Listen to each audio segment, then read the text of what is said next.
We're here at Think Pharmacy Kippa-Ring and we're talking about automation today and how that can help you to reduce your costs per prescription. It only makes sense if we're getting paid less profit per prescription that we examine our workflows for any cost savings. And this is one pharmacy that you can see where it's properly implemented, where all of these savings can be realised, plus a whole lot more. So let's head inside. Okay, so we're with Brian Spooner. He's the pharmacy manager here at Think Pharmacy Kippa-Ring. And Brian, when you first thought about changing the experience in this pharmacy, what did it look like? And was there a particular catalyst that you saw that was for that change? The biggest change, I suppose, Robert, was our business figures and sales figures had plateaued. We knew we needed to change something. We were an old store, so things had gotten a little bit dusty and it was time to change things around initially.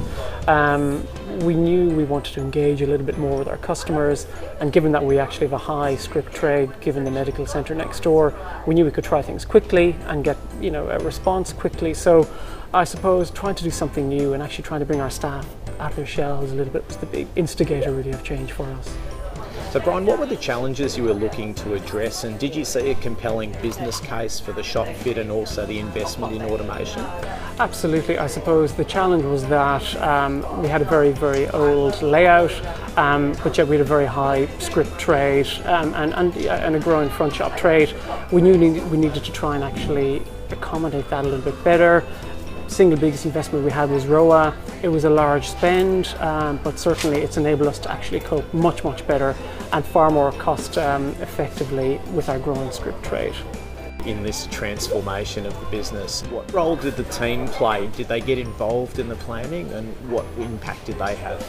They had a massive role to play, and absolutely, they're the key part of our team here.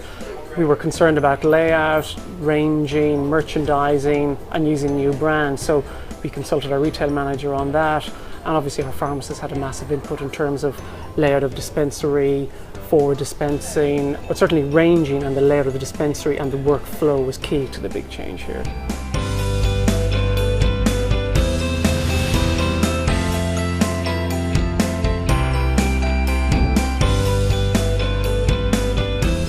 So this is Rosie. We'd like to introduce her to you, and Brian's going to show you around some of her major features. So Brian, can you tell us a little bit about what's inside Rosie, and what were the biggest things that you've taken advantage of? I suppose there's a number of things, Robert.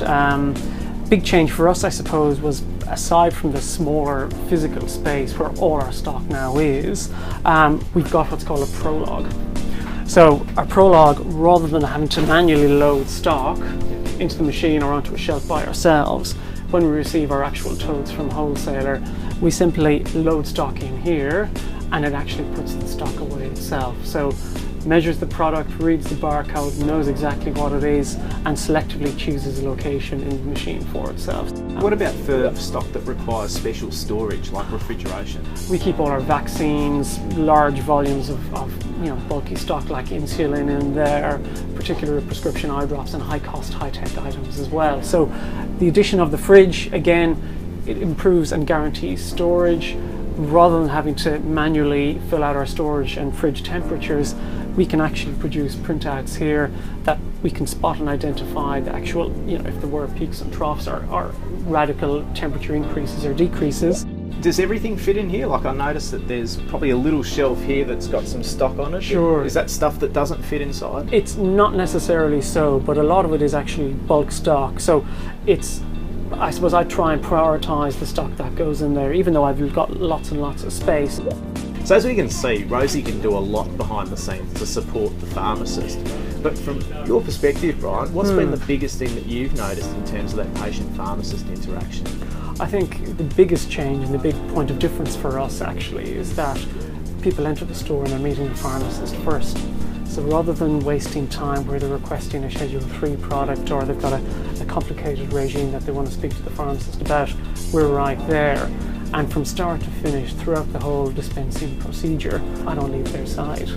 So it's a big point of difference in terms of extra information opportunities, add-on sales, improving and educating and encouraging compliance, things like that. It's been a massive, massive improvement for us. Dennis is a long-term patient here at Kippa-Ring, and you've seen a lot of changes in the last couple of years. Oh Dennis, God, yes. what's been the biggest change that you've noticed, especially with the robot?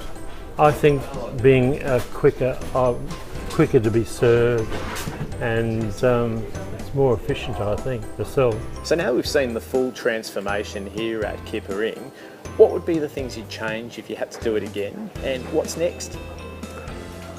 Ooh, I suppose, given the time we're now actually getting to spend with our customers, we've seen a massive explosion in the numbers of people who are actually converting to our exclusive DAA. So I'd probably allocate a little bit more physical space in the shop for that and to accommodate that service.